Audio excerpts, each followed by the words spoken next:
Hola, ¿qué tal? ¿Cómo están? Espero que se encuentren muy bien. Yo estoy excelentemente, mucho mejor que el día de ayer, de hecho.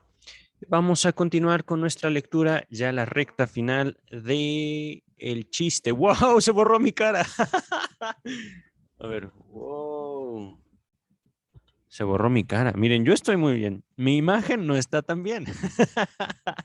Este, empezamos la segunda parte del séptimo capítulo del chiste y su relación con lo inconsciente. Este capítulo tiene por título El chiste y las variedades de lo cómico. Les sugiero mucho, encarecidamente, escuchar la primera parte, el video pasado. No que sea tan necesaria para comprender este. De hecho, mi trabajo, mi tarea aquí, además de permanecer visible, no es cierto. Miren, oh, wow. Estoy jugando con la pantalla verde un poquito. Además de permanecer visible o invisible, este, mi tarea, mi trabajo aquí, además de compartir la lectura de la obra del doctor Sigmund Freud, es hacer comprensible cada idea. No lo logro siempre, pero lo procuro, ¿vale? Entonces, si no escucharon los videos pasados, que hemos hecho una lectura desde el principio de la edición estándar, de la edición Amorortu, un segundo, desde estos libros, edición Amorortu, no se dice aquí, pero se conoce, digamos, en el mundo del psicoanálisis como la edición estándar o Standard Edition. ¿Vale? Wow, está mi cara. Wow. Me siento como Doctor Strange de repente. No es verdad. Vamos a continuar entonces. Segunda parte, capítulo 7. El chiste, las variedades de lo cómico. Dice el doctor Freud, los hombres no se han contentado con gozar lo cómico donde se topan con ello en su vivenciar, sino que procuraron producirlo adrede. Y uno aprende más sobre la esencia de lo cómico cuando estudia los recursos que sirven para engendrarlo, lo cómico, ¿vale? En primer lugar, uno puede provocar lo cómico en su propia persona para alegrar a otros, por ejemplo, haciéndose el torpe o el tonto o el invisible. Eso no lo dice el texto, pero me salió natural. A ver, ya me hice invisible, miren otra vez. Continúa el texto. En primer lugar, uno puede provocar lo cómico en su propia persona para alegrar a otros, por ejemplo, haciéndose el torpe o el tonto. Uno engendra entonces la comicidad como si en efecto la tuviera, al satisfacer la condición de la comparación a través de la cual se llega a la diferencia de gasto, pero de esa manera uno no se vuelve ridículo ni despreciable, sino que en ciertas circunstancias hasta puede provocar admiración. El otro, si sabe que uno meramente se ha disimulado, es decir, ha pasado por tonto o torpe, no obtendrá el sentimiento de superioridad, lo cual vuelve a proporcionarnos una buena prueba de que en principio la comicidad es independiente de ese sentimiento. Véase página 186, el video pasado. Esto lo estuvimos estudiando. Como recurso para volver cómico a otro, se usa sobre todo trasladarlo a situaciones en que a consecuencia de la humana dependencia de circunstancias exteriores, en particular factores sociales, uno se vuelve cómico sin que importen sus cualidades personales. Vale decir, el aprovechamiento de la comicidad de situación. Ese traslado a una situación cómica puede ser objetivo. Entre paréntesis, a practical joke es una frase en inglés que quiere decir una broma práctica. Aquí viene un asterisco que nos dice el traductor: broma, acción realizada en son de burla. Literalmente, entre comillas, chiste práctico o llevado a la práctica. Repito esta parte del texto. Ese traslado a una situación cómica puede ser objetivo cuando se traba, repito otra vez. Ese traslado a una situación cómica puede ser objetivo cuando se traba a alguien para que caiga como si fuese torpe. Se lo hace aparecer tonto explotando su credulidad. Se le hace creer algo disparatado, etc. O se lo puede fingir con un dicho o un juego. Repito, o se le puede fingir con un dicho o un juego. Es un buen auxiliar para la agresión, a cuyo servicio suele ponerse el volver cómico a alguien, que el placer cómico sea independiente de la realidad objetiva de la situación cómica. De este modo, cada quien está expuesto inerme, es decir, quietecito, a devenir cómico. Es decir, y fíjense algo que estuvimos viendo desde el principio, lo cómico ciertamente nos devuelve al poder de una situación. Ajá. Pero cuando esta situación gira sobre una persona, lo cómico sirve para agredir a esa persona. Nos burlamos de una persona para hacerla sentir mal. Cosa que por supuesto, digo, es sentida por si uno es objeto de burla. Ajá. Y por supuesto, esto debe ser considerado incluso por las leyes, hablando de las diferentes formas de agresión. Ahorita vamos a continuar con el texto, pero hay también otros medios para volver cómico algo o a alguien que merecen consideración especial y en parte enseñan nuevos orígenes del placer cómico. Entre ellos, se cuenta, por ejemplo, la imitación. Se destaca esta palabra, por eso la leo distinto. Veo varias palabras, las voy a leer lento cuando estén distinguidas, ¿no? Escritas distintos. La imitación que garantiza al oyente un placer totalmente extraordinario y vuelve cómico su objeto, aunque ella esté todavía lejos de la exageración caricaturizante. Es mucho más fácil sondear el efecto cómico de la caricatura que el de la mera imitación. Caricatura, parodia y travestismo, así como su contrapartida práctica, el desenmascaramiento, se dirigen a personas y objetos que reclaman autoridad y respeto y son sublimes en algún sentido. Son métodos de rebajamiento del alemán Herabsetzung, como lo enuncia esta feliz expresión de la lengua alemana. Aquí viene la nota a pie de página número 12. Aquí nos dice una nota de Freud. ¿Es una palabra alemana o realmente no lo sé? Parece una palabra inglesa, degradation, degradación. Ajá, estoy latinizando esta palabra. Dentro de la misma nota número 12 dice A. Bain, que fue un fisiólogo, me parece, de aquellos tiempos, en 1865, dice, viene una frase en inglés, la voy a leer su traducción. La ocasión de lo ridículo es la degradación de alguna persona o interés que poseen dignidad en circunstancias que no excitan ninguna otra fuerte emoción. Ahí finaliza la nota número 12. Regresamos al texto principal. Freud nos estaba hablando de esta palabra Herabetsung o Gerabetzung, no sé cómo se lee la H en alemán, pero es H-E.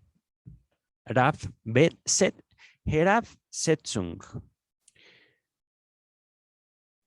Lo sublime, continúa el texto, es algo grande en el sentido traslaticio, psíquico, y me gustaría hacer, o más bien renovar, el supuesto de que al igual que lo grande somático, es decir, del cuerpo, está constituido por un plus de gasto. Traslaticio quiere decir que se puede traducir, llevar de un lado a otro, psíquico. Aquí entonces lo sublime es algo grande en el sentido del valor que le atribuimos a las cosas, a las palabras, a las expresiones faciales, a las señas. Es algo que estuvimos hablando el video pasado. Lo grande no nada más va ligado a lo físico, sino también a lo psíquico. Continúa el texto.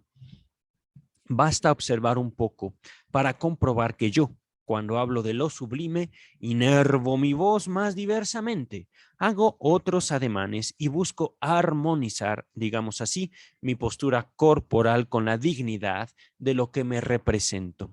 Aquí represento podríamos entenderlo como lo que está pensando en ese momento. Y esto es algo importantísimo. Al momento, por supuesto, de encontrarnos a un psicoanalista, resulta ser un sujeto de una cultura sumamente elevada, deliciosa su cultura, y esto se nota en sus palabras, es curioso.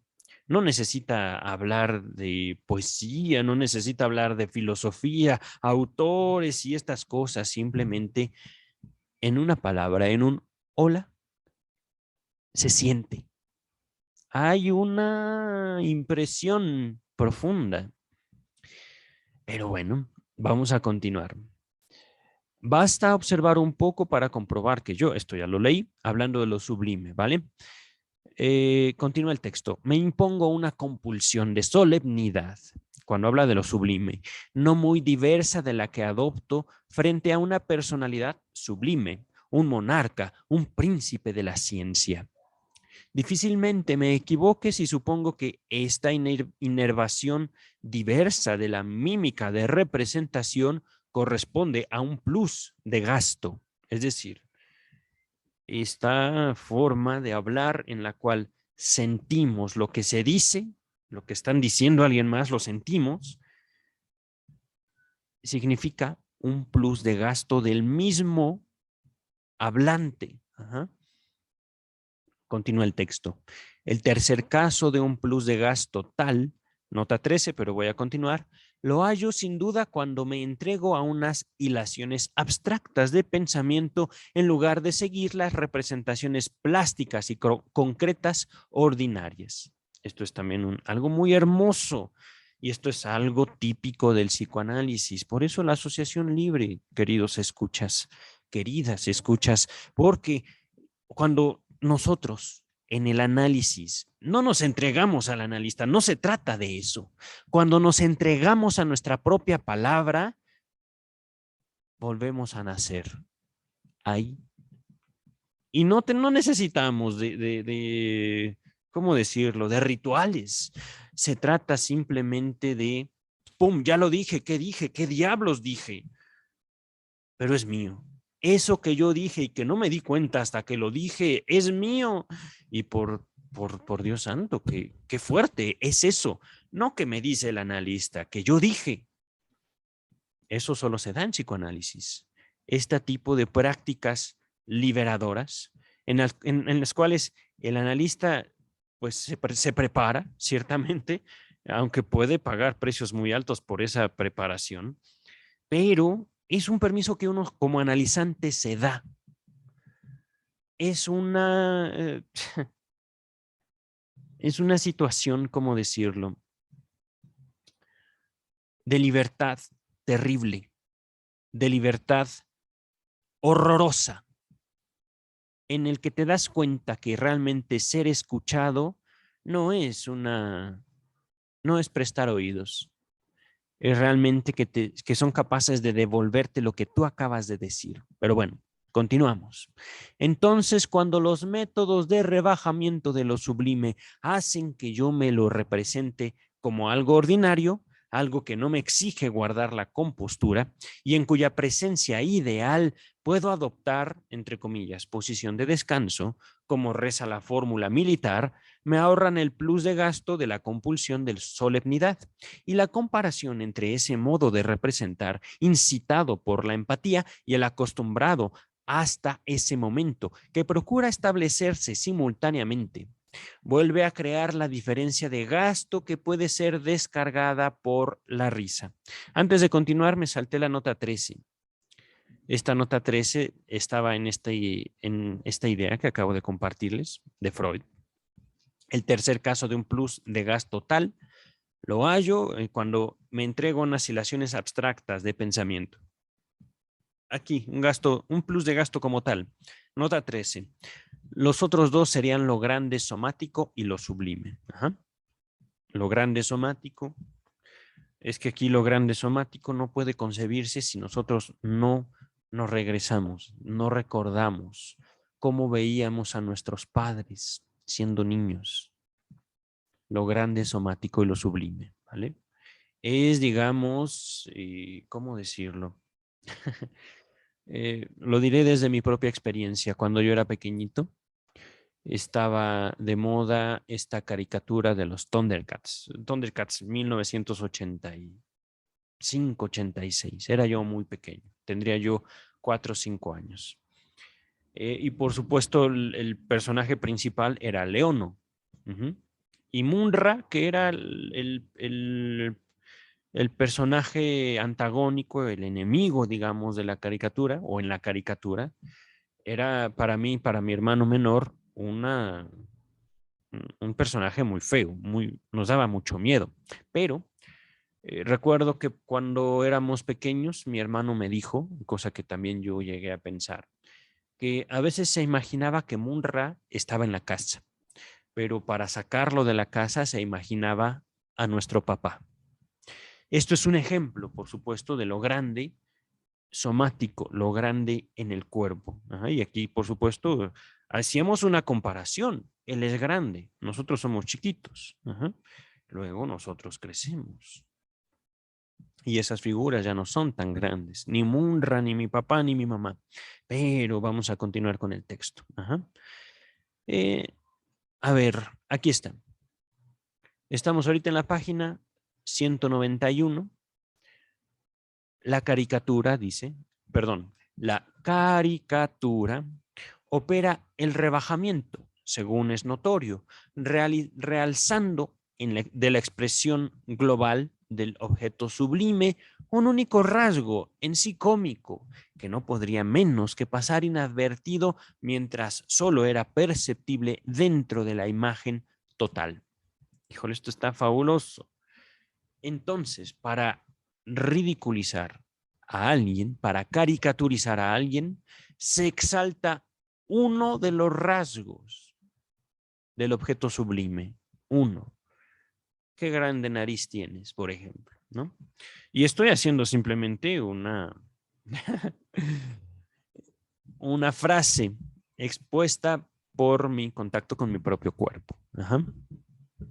Y esta exageración de un rasgo nos sirve para caricaturizar una imagen, una representación, una palabra, una persona, una idea. Continúa el texto.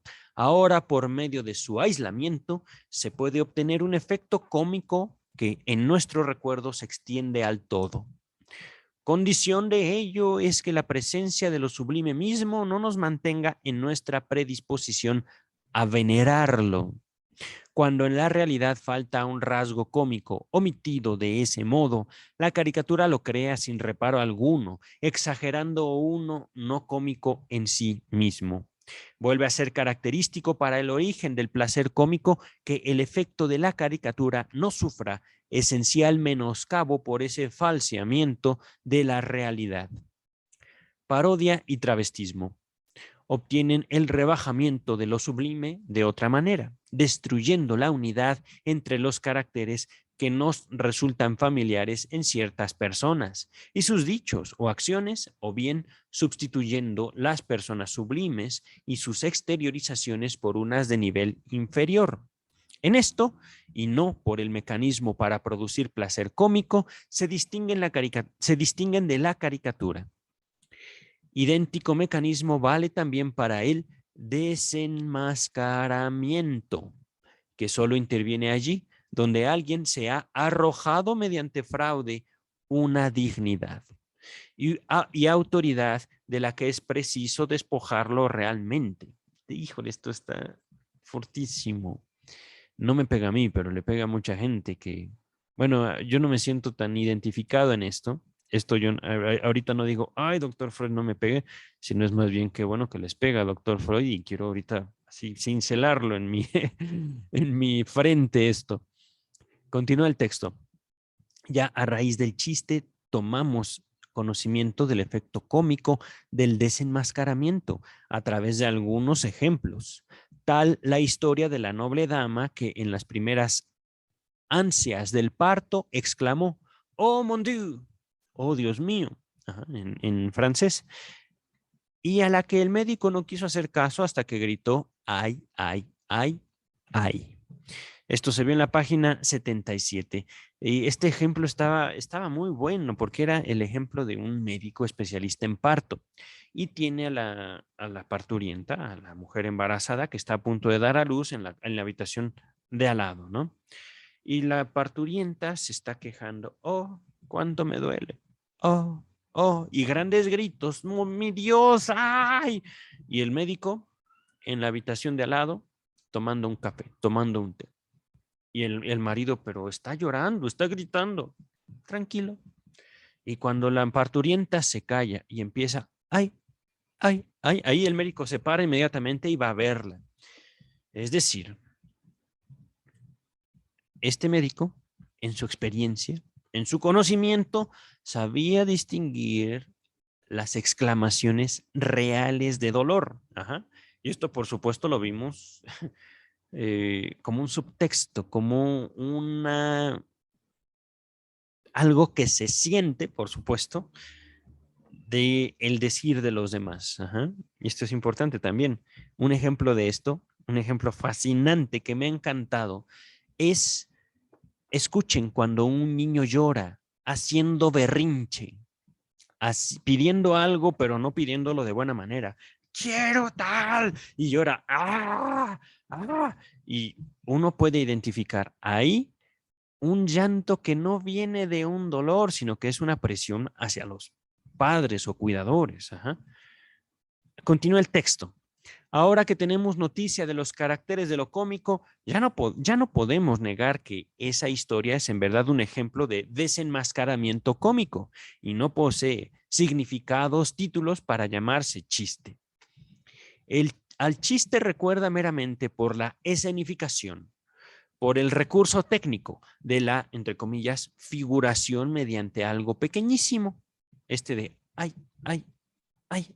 Ya no eran los grandes gritos, mi Dios, no. Ay, ay, ay, ahí ya está pariendo, ya está dando a luz, vamos a atenderla. Ajá. Continúa el texto. O sea, en este caso, el grito considerado indicio suficiente para iniciar la asistencia. Empero queda en pie que a nuestro sentimiento lingüístico, si se nos pide pronunciarnos, no se le repugna llamar chiste a una historia de esta clase. Nos inclinaríamos a explicarlo reflexionando que el uso lingüístico no parte de la intelección científica de la esencia del chiste que nosotros hemos adquirido en esta laboriosa indagación, como entre las operaciones del chiste se cuentan la de reabrir fuentes cegadas, es decir, cerradas del placer cómico, página 97. Dentro de una analogía laxa puede llamarse chiste todo artificio que saque a la luz una comicidad no palmaria, es decir, no evidente. Ahora bien, esto último es válido de preferencia para el desenmascaramiento, como alguien para otros métodos del volver cómico algo o a alguien. Nota número 14, esta sí la voy a leer porque se nos presenta al final de un párrafo. Esta nota es de Freud y es una frase de Lips. Entre comillas, todo lo que sigue está. Así se llama en general chiste a toda provocación consciente y diestra de la comicidad, sea esta de la intuición o de la situación. Desde luego, nosotros no podemos tampoco utilizar aquí este concepto del chiste. Lips, 1898. Chochochocho. A ver, regresamos a la página, ya estamos página 192, texto principal. En el desenmascaramiento, entre comillas, pueden incluirse además aquellos otros procedimientos para volver cómico a un individuo ya mencionados, véase página 187, el video pasado, que rebajan su dignidad llamando la atención sobre su humana flaqueza, pero en particular sobre la dependencia en que sus operaciones anímicas se encuentran respecto de necesidades corporales. Esto está fascinante y estamos empezando apenas esto. El desenmascaramiento tiene entonces significado equivalente a la advertencia, entre comillas. Este o aquel a quien admiran como a un semidios no es más que un hombre como tú y yo. Se cierran comillas. En este punto se incluyen asimismo todos los empeños por dejar al descubierto, tras la riqueza y la aparente libertad de las operaciones psíquicas, el monótono automatismo psíquico. En los chistes de casamenteros conocimos ejemplos de tales desenmascaramientos, entre comillas. Y en verdad, en ese momento nos asaltó un sentimiento de duda sobre si teníamos derecho a considerar chistes esas historias. Véase página 62. Ahí sí les invitaría a buscar estos chistes. Debe ser en el capítulo 2. Continúa el texto principal. Ahora podemos decidir con más certeza que la historia del eco, véase páginas 61 y 62, que reafirmaba todas las aseveraciones del casamentero y al final reforzó también su confesión de que la novia tenía una joroba, exclamando, ¿pero qué joroba? Es en lo esencial una historia cómica, un ejemplo de desenmascaramiento del automatismo psíquico. Esto del eco, es decir, oiga, sí, yo sé que usted es casamentero y yo sé que su trabajo es presentarme a esta mujer, pero es fea, pero es que viene de familia pobre y también de familia peligrosa y mire, para colmo la joroba. Todas estas decires del novio que buscaba una novia y estaba usando las funciones del casamentero eran repetidas por el casamentero, pero en forma positiva. Es decir, es fea, mire, no tendrá pretendientes, ¿no? Es pobre, bueno, no, no lo van a conocer a usted por prestamista. Y vea, es que tiene una joroba. Bueno, pero ¿qué joroba? Es así como, wow, ¿no? Tratando de que todo lo que decía el que se quería casar eran no solo motivos de alegría, sino también motivos de admiración de aquella mujer. Por supuesto, es una historia que se nos presentó como una situación cómica o un posible chiste. Ajá. Continúa el texto. A ver, aquí está. Empero la historia cómica sirve en este caso solamente como fachada. Para quien quiera considerar el sentido oculto de las anécdotas de casamenteros, el conjunto sigue siendo un chiste de excelente significación. Véase las páginas 99 y siguientes. Continúa el texto. Algo parecido vale para aquel otro en que, a fin de refutar una objeción, se confiesa a la postre la verdad mediante la exclamación, pero por favor, ¿quién prestará algo a esta gente? Véase página 92. Esto es algo similar, es algo así como llega el novio y el casamentero, la persona que está presentando parejas, a la casa de la novia y es una casa que deja mucho que desear. Ajá. Y pues el novio se está preguntando cómo pagar la boda y no me acuerdo, pero es algo así como, mire, no se preocupe, ellos no tienen ni un centavo. Así que bueno, pues ciertamente siempre hay dos formas de ver la misma situación. Continúa el texto. Algo parecido vale para... Aquí está, ya lo leí. Un desenmascaramiento cómico como fachada de un chiste. Esto de, por favor, ¿quién prestaría algo a esta gente?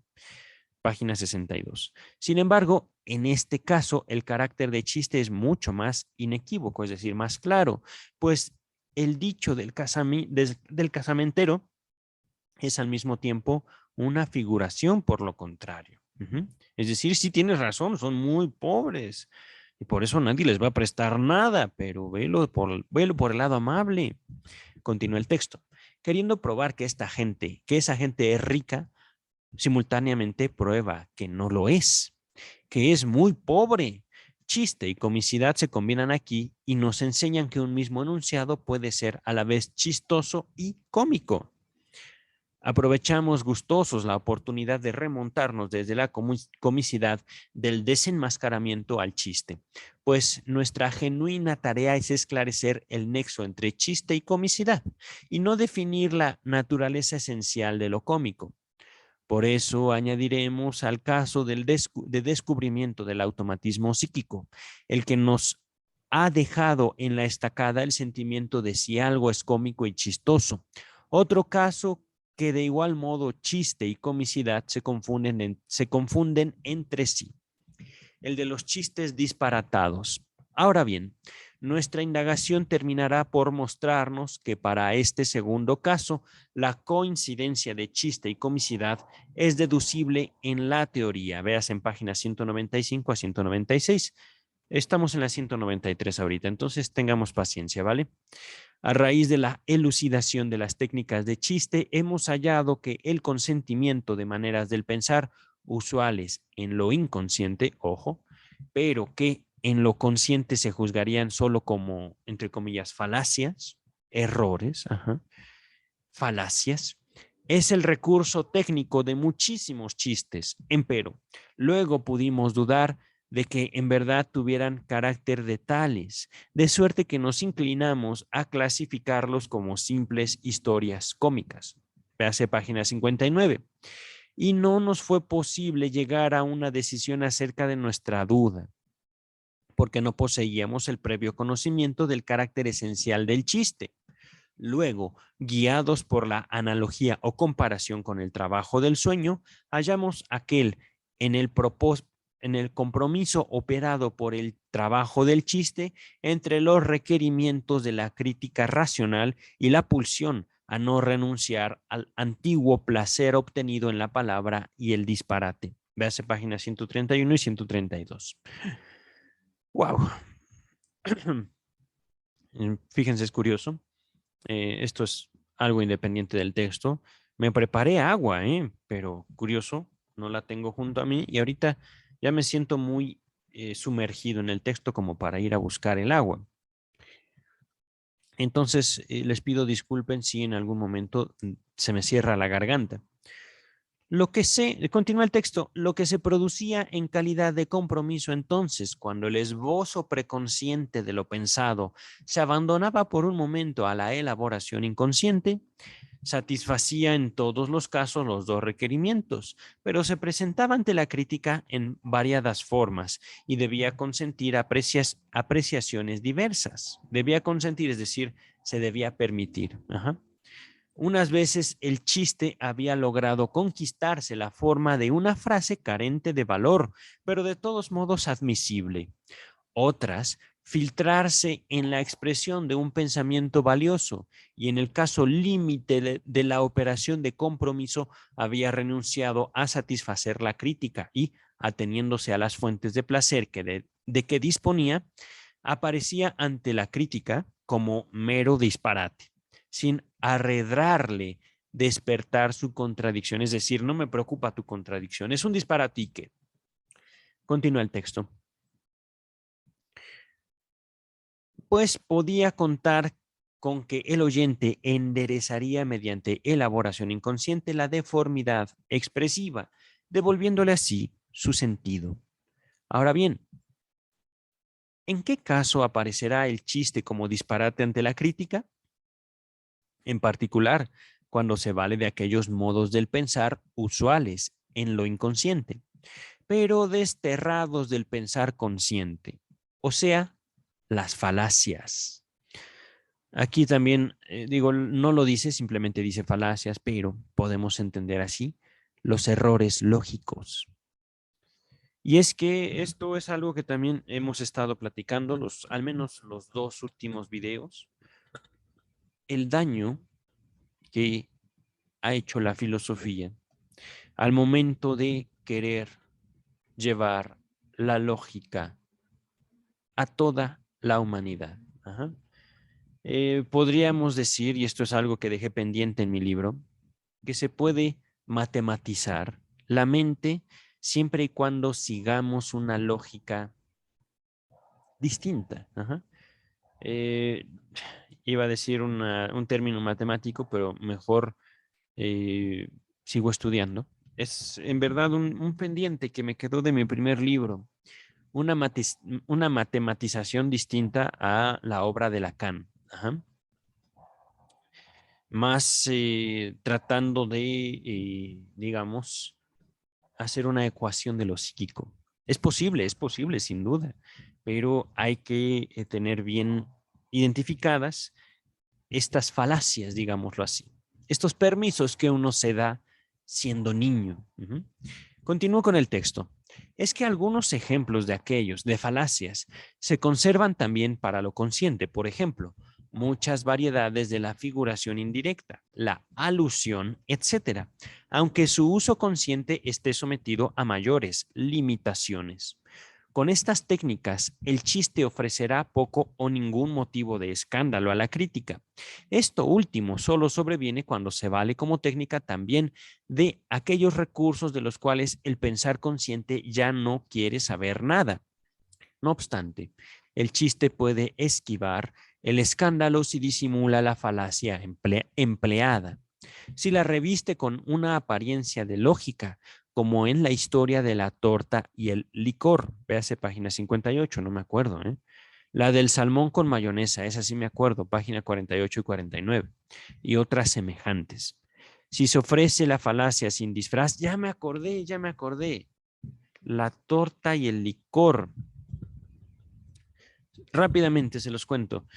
Un maestro alcohólico que es muy buen maestro, pero que uno de sus amigos va y le dice, oye, tendrías más alumnos si dejas de tomar. Y el alcohólico contesta, y si no voy a tomar, ¿para qué quiero alumnos?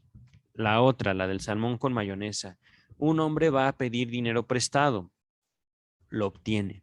Y con este préstamo va y compra una delicatez, una comida carísima, salmón con mayonesa. Y mientras lo está comprando se encuentra el prestamista.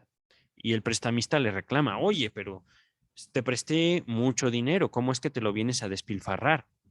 Y le contestan algo muy lógico. Pues si no tuviera dinero, ¿cómo comería este manjar? Si no tuviera el préstamo, ¿cómo comería salmón con mayonesa? Pues sí, realmente así es. Es que no hay mayor complicación. Pero bueno, ese hombre quería vivir endeudado, ciertamente. Continúa el texto, pero si ofrece la falacia sin disfraz, el veto de la crítica es cosa segura. Ajá, es que podríamos pensar, bueno, es que no conviene ser alcohólico si uno es buen maestro, pero para ese hombre el alcohol era lo importante y para el otro no le importaba tener millones de deudas, simplemente quería comer bien. Por deudas, pero come bien. Continúa el texto, ¿vale? En estos casos hay algo más que opera en favor del chiste. Las falacias que aprovecha para su técnica en calidad de modos de pensar de lo inconsciente parecen, si bien no siempre, cómicas a la crítica. El consentimiento consciente de los modos del pensar inconsciente, desestimados por falaces, es uno de los recursos para producir el placer cómico y ello se comprende fácilmente, puesto que sin ninguna duda, repito, puesto que sin ninguna duda, producir la investidura preconsciente requiere un gasto mayor que consentir, que aprobar la inconsciente. Ajá.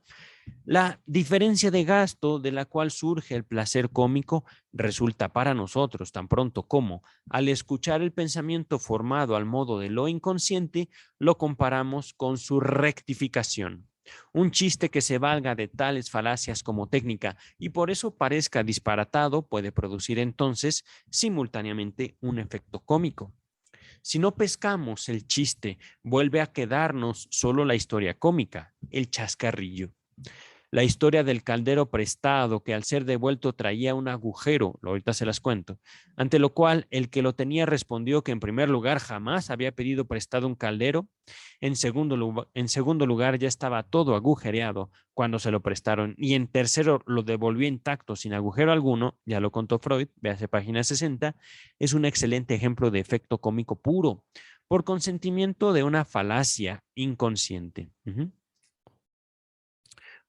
Esto aquí, Ricky Morty. ¿Cómo le dice? Ya ni me acuerdo cómo se llama. El papá de los Smiths, Jerry Smith. No me acuerdo qué injuria le hace a Rick. Eres un inútil. Y Rick le contesta, se necesita un inútil para reconocer a un inútil. Ajá. Es decir, no es cierto, tú eres el inútil. Ajá. Es algo típico de los niños. Continúa el texto. Justamente falta en lo inconsciente esa esta recíproca cancelación de varios pensamientos, cada uno bien motivado por sí mismo. Uy, esto es fascinante. Por eso mismo, el sueño en el cual se manifiestan los modos de pensar de lo inconsciente no conoce ningún o bien, es decir, no hay elecciones en el sueño. Son 2, 3, 1000 cosas en un mismo elemento. Antes de continuar, aquí viene la nota número 15, pero el sueño de la inyección de Irma, la interpretación de los sueños, capítulo 2. En este capítulo, Freud nos cuenta un sueño suyo. Ajá. Por eso, cuando ustedes quieran investigar el autoanálisis de Freud, la interpretación de los sueños, ¿vale? Se los voy a dejar al final de este video. Pero, en el sueño de la inyección de Irma, esta paciente llamada Irma era parecida en el sueño de Freud a la esposa de Freud y a otra paciente, ajá, y a otras mujeres. Pero cuando Freud se decide, digamos, analizar el sueño y descubrir la lógica específica de lo inconsciente, descubre que el sueño, como los niños, no escogen una cosa o la otra, o la otra, o la otra, o la otra. Algunas mujeres podrán darse cuenta también de este fenómeno en su propia vida. Ajá. Y algunos hombres, pero esto lo he visto más en mujeres. Por ejemplo, acompañen a una mujer a hacer compras. Y esto lo digo no de forma burlona, lo digo en forma seria.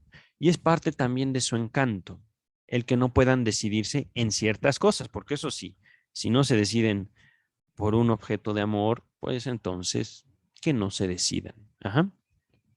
Aquí, o bien, o bien, o bien, o bien.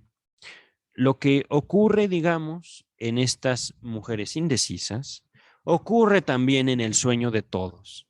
El sueño de la inyección de Irma no era solo la paciente con quien soñó Freud, no era solo la paciente, tampoco era solo su esposa y tampoco era solo la otra paciente, eran todas.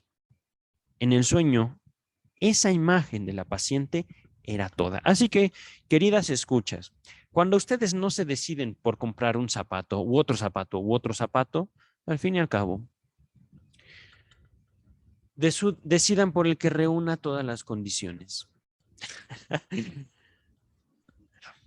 Sé que es imposible y sé que de ser posible comprarían todos, pero eh, es un zapato, es un par de zapatos. Continúa el texto. Sino la simultaneidad de coexistencia, repito, el sueño no conoce ningún o bien, o bien, o bien, sino solo una simultaneidad de coexistencia. Simultaneidad. Todos coexisten. Todos son zapatos. Todas son chamarras. Todas son blusas. Ajá. Una simultaneidad de coexistencia. Esto es sumamente profundo, por supuesto no podría darlo en toda su amplitud ahorita. Podría hablar años en serio de esto, simultaneidad de coexistencia, pero lo cierto es que no me he decidido por abrir seminarios. Nota número 15. A lo sumo se introducirá el narrador como una interpretación. Uf. Véase la interpretación de los sueños, volumen 4, páginas 322 a la 324. Continúa el texto. En aquel ejemplo de sueño de mi obra, la interpretación de los sueños que yo escogí como paradigma para el trabajo interpretativo a pesar de su complicación, nota 16, pero voy a continuar, procuró librarme del reproche de no haber eliminado mediante cura psíquica los dolores de una paciente. Me parece que está hablando de el sueño de la inyección de Irma. Nota 16, antes de continuar. Véase página 140, donde también es narrada la historia del caldero pedido en préstamo. Vamos a continuar el texto. No sé, no le entendí esta nota de James Strachey. Creo que sí es interpretación de los sueños. Página 140. Esa ya debe ser el sueño de la inyección de Irma. Vamos a continuar con el texto principal. Mis argumentos son: Ella misma es culpable de su condición de enferma porque no ha querido aceptar mi solución. Sí, es el sueño de la inyección de Irma. Número 2, sus dolores son de origen orgánico y por tanto no me competen. Y número 3, sus dolores se deben a su viudez de la que yo no soy culpable. Número 4, sus dolores provienen de una inyección con una jeringa sucia que otro le administró. Ahora bien, todas estas razones coexisten las unas junto a las otras como si no se excluyeran recíprocamente. Yo debía sustituir el y del sueño por un o bien, o bien, o bien, a fin de escapar al reproche del disparate. Antes de continuar, este párrafo está un poquito complicado. Ya les explicaba que en el sueño de la inyección de Irma es un sueño de culpa. Es un sueño a través del cual Freud busca aliviar una culpa de la vida real. Ajá. Y en este sueño, por supuesto, vienen todas estas situaciones excluyentes, ¿no? Situaciones que el mismo Freud, el sueño, se las presenta, digamos, como pensamientos eh, latentes, como pensamientos secundarios, pero que al fin y al cabo están ahí en su vida de médico. Ajá, es una vida riesgosa, una vida llena de grandes, grandes, grandes responsabilidades y grandes culpas también. Pero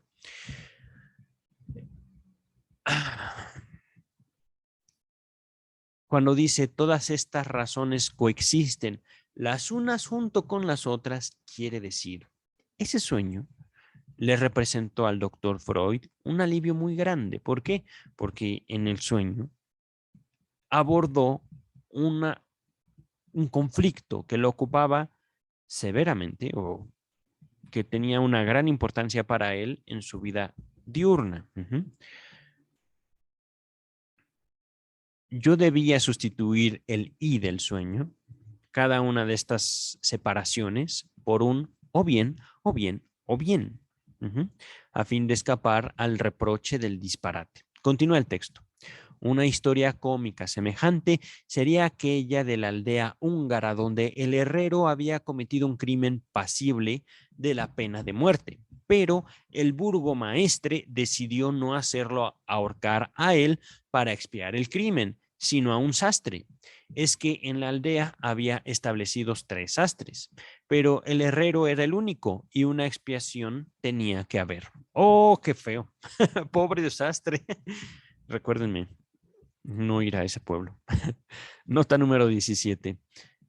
Dice Strachey en esta nota, esta historia es mencionada asimismo en la 11ª de las conferencias de introducción al psicoanálisis, véase volumen 15 de la Standard Edition, página 159, y en el texto, El yo y el ello, volumen 19, página 46. Continuamos con el texto principal. Ya estamos a una página, me parece dos páginas de terminar. 15, 20 minutos, ¿vale? Regreso al texto principal, después de que sacrificaron al pobre sastre que ninguna culpa tenía. Semejante desplazamiento desde la persona del culpable a otra contradice desde luego todas las leyes de la lógica consciente, pero en manera alguna, es decir, que de ningún modo, el modo de pensar de lo inconsciente. Es decir, así funciona el inconsciente. Puede pasar de un elemento a otro todo su valor, toda su carga. Eso es fascinante, ciertamente. Continúa el texto. Ahora acepto que sería mucho más correcto designar cómica, entre comillas, que no chistosa a esta última. Ok. Una lógica inconsciente, un modo de pensar inconsciente. Pero a la vez comprendo cómo es posible que mi sentimiento, tan seguro en otros casos, pueda dejarme en la duda de saber si estas historias son cómicas o chistosas. Es este el caso en que no se puede decidir por el sentimiento, o sea, cuando la comicidad nace por la develación de los modos del pensar exclusivos de lo inconsciente. Una historia de esta índole puede ser cómica y chistosa al mismo tiempo. Ahora bien, me producirá la impresión de lo chistoso, aunque sea meramente cómica, porque el empleo de las falacias de lo inconsciente me recuerda al chiste. Perdón. Lo mismo que antes, las escenificaciones para develar una comicidad escondida. Véase página 191 a 92, este mismo texto, ¿vale? Este mismo video. Continúa el texto. Estoy obligado a conceder importancia a la aclaración de este punto peliagudo de mis exposiciones. Peliagudo, como difícil, como no claro. A saber, la relación del chiste con la comicidad. Y por eso complementaré lo dicho con algunas tesis negativas. Fíjense la lógica del doctor Freud.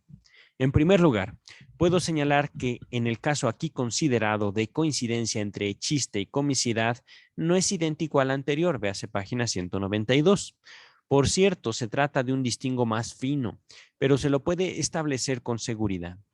En el caso anterior, la comicidad se debía al descubrimiento del automatismo psíquico, pero este, en modo alguno, es exclusivo de lo inconsciente y tampoco desempeña un papel llamativo entre las técnicas del chiste. El desenmascaramiento solo se relaciona con el chiste de una manera contingente, es decir, secundaria, valiéndose de alguna otra técnica del chiste. Por ejemplo, de la figuración por lo contrario. Oh, ¡qué hombre! Ajá. No, de hecho no. Pero continuamos. En cambio, en el caso del consentimiento de modos del pensar inconsciente, la coincidencia de chiste y comicidad es necesaria, puesto que el mismo recurso que en la primera persona del chiste, el autor, recordemos, es empleado como técnica para desprender placer, por su misma naturaleza produce placer cómico en la tercera persona. ¿Quién escucha?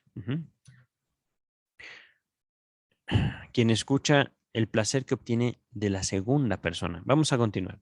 Podríamos caer en la tentación de generalizar este último caso y buscar el nexo entre el nexo del chiste con la comicidad, en que el efecto del chiste sobre la tercera persona sobreviene siguiendo el mecanismo del placer cómico. Pero ni hablar de ello, pues el contacto con lo cómico no vale para todos los chistes, ni siquiera para la mayoría de ellos. Antes, al contrario, en los más de los casos es posible separar chiste y comicidad puros. Toda vez que el chiste logra evitar la apariencia de lo disparatado, o sea, en la mayoría de los chistes por doble sentido y alusión, no se descubre en el oyente nada de un efecto semejante a lo cómico. Hágase la prueba en los ejemplos ya comunicados o en algunos nuevos que puedo mencionar. 2 puntos. Telegrama de felicitación por el cumpleaños 70 de un actor. 30 et 40. Estoy mal leyendo, creo que es francés, italiano, no tengo idea. 30 y 40. División por alusión. Véase páginas 31, 32, 41 y 42. Otro chiste. Hevesi describió cierta vez el proceso de la elaboración del tabaco. Dice una cita entre comillas. No sé si esto se está grabando, está pasando el ropavejero delante de mi casa. El fierro viejo. Así se anuncian en México los ropavejeros. Pasan con un altavoz. Se compran colchones, lavadoras, refrigeradores, cosas viejas, ¿no? Pero bueno, regresamos entonces. Repito, Hevesi describió cierta vez el proceso de la elaboración del tabaco, entre comillas. Las hojas doradas, puntos suspensivos, eran ahí, frase en alemán, disculpen mi alemán, in ein Wiesgetunk, bañadas en un betún. Nuevamente, disculpen mi alemán, in dieser Tunk Geweiz embetunadas en ese baño. Es que esto es terrible. Aquí sí no podemos ayudarle al texto. Ya nos habían advertido esto desde el inicio. Acepción múltiple del mismo material. Aquí el chiste radica en el sonido muy parecido. Ajá. Continúa otro chiste. Madame de Maintenon era llamada, entre comillas, Madame de Maintenant. En francés, de ahora, del momento. Es decir, dama de compañía, por decirlo ligeramente. modificación de nombre. Y nuevamente hay un juego de palabras, pero que implica un significado profundísimo y una ofensa también. El profesor, otro chiste, el profesor Kastner, véase página 124, dice a un príncipe que en el curso de una demostración se pone delante del telescopio. Mi príncipe, sé bien que es usted Durchlauchtig, que quiere decir ilustrísimo, pero no es usted durchsichtig, transparente, claro. Durchlauchtig, durchsichtig. Disculpen, no sé si es alemán o holandés, no tengo la más mínima idea. Pero bueno, vamos a continuar. Ya estamos en la última página de esta parte. Otro chiste. El conde de Andrassy era llamado ministro del Bello Exterior. Nota 18. El conde Giulia Andrassy, que vivió de 1823 a 1890, fue por muchos años ministro de Asuntos Extranjeros, del Exterior, del Imperio Austro-Húngaro. Vestía como un dandy, es decir, este ministro del Exterior es simplemente un presumido narcisista, y no lo vamos a condenar, es simplemente una frase que estoy usando para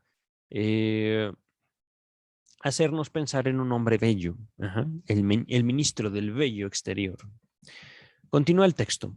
Además, podía creerse que al menos todos los chistes de fachada disparatada tienen que parecer cómicos y producir ese efecto. Sin embargo, en este punto recuerdo que tales chistes muy a menudo tienen otro efecto sobre el oyente.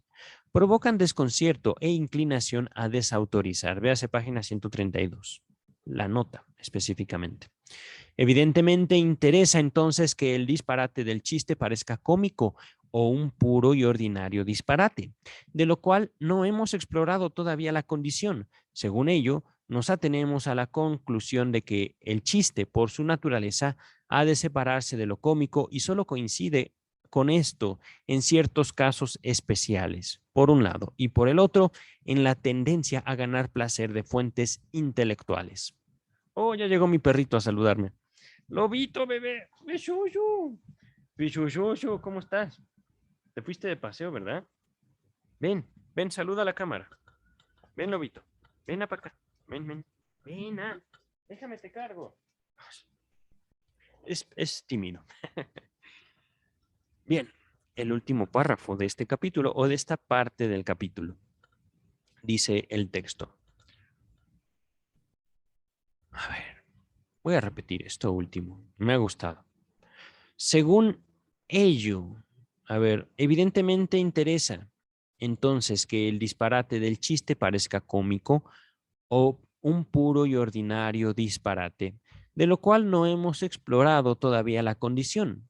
Según ello, nos atenemos, nos sujetamos a la conclusión de que el chiste por su naturaleza ha de separarse de lo cómico y solo coincide con esto en ciertos casos especiales. Por un lado, y por el otro, en la tendencia a ganar placer de fuentes intelectuales.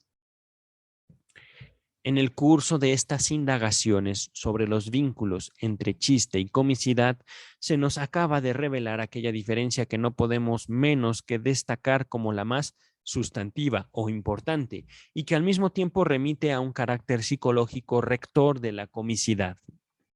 Nos vimos precisados a situar en lo inconsciente la fuente del placer del chiste.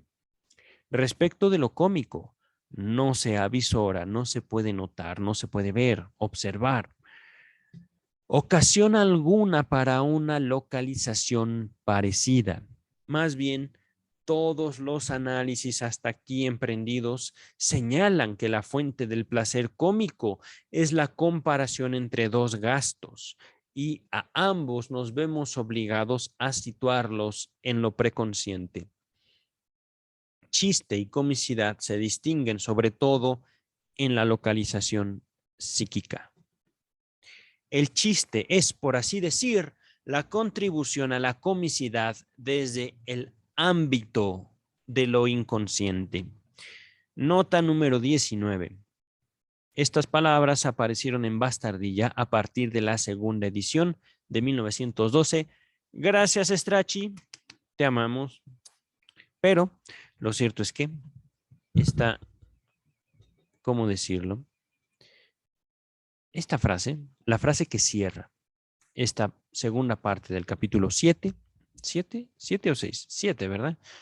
El chiste es, por así decir, la contribución a la comicidad desde el ámbito de lo inconsciente. Es una frase sumamente culta. Es una frase que ciertamente yo no puedo contradecir en este momento, la comprendo. ¿Por qué? Porque hemos estudiado, porque he sido yo quien ha leído este texto, ustedes me han seguido, pero podrían ustedes extraviarse en esto y simplemente, como ocurre con muchos de los decires del doctor Freud, se sostienen por fe. Así, literalmente. Esto es un fenómeno algo complejo, un fenómeno que llevo estudiando desde hace tiempo, casi desde que me estaba formando como psicoanalista, pero por el momento basta. Si ustedes quieren saber más acerca de lo que estoy hablando, tengo una lista de reproducción en este canal con todo mi libro, Psicoanálisis del Estado. En ella hago una investigación sobre la evolución desde nuestro sentir hasta las leyes, y por supuesto hasta la formación de países o estados. Pero no se diga más por el momento. Cuídense mucho. Nos estamos viendo en la próxima ocasión. Espero yo voy a hacer lo posible por terminar el chiste y su relación con lo inconsciente antes de finalizar el año 2021. Ya estamos en la página 197. Estamos empezando la tercera parte y este texto acaba en la página 223. Entonces, de las 197 a las 223 nos faltan 26 páginas. 26 páginas. Ya no es tanto, realmente creo que hemos leído la mayor parte del capítulo 7, más de la mitad ya llevamos. La parte octava es una página nada más. Y después de esto el apéndice y se finí. Hemos acabado el volumen octavo de la edición estándar. Recordemos que estoy haciendo esto, una lectura desde el volumen 1 hasta ahorita, para ir siguiendo la evolución. Ya llegaron mis vecinos, díganles hola. Siguiendo la evolución del pensamiento del doctor Sigmund Freud, ¿vale? Por el momento entonces es todo. Cuídense mucho. Nos estamos viendo, no sé cuándo, pero bueno, me verán. Yo realmente no puedo verlos. Al menos no ahorita. Cuídense.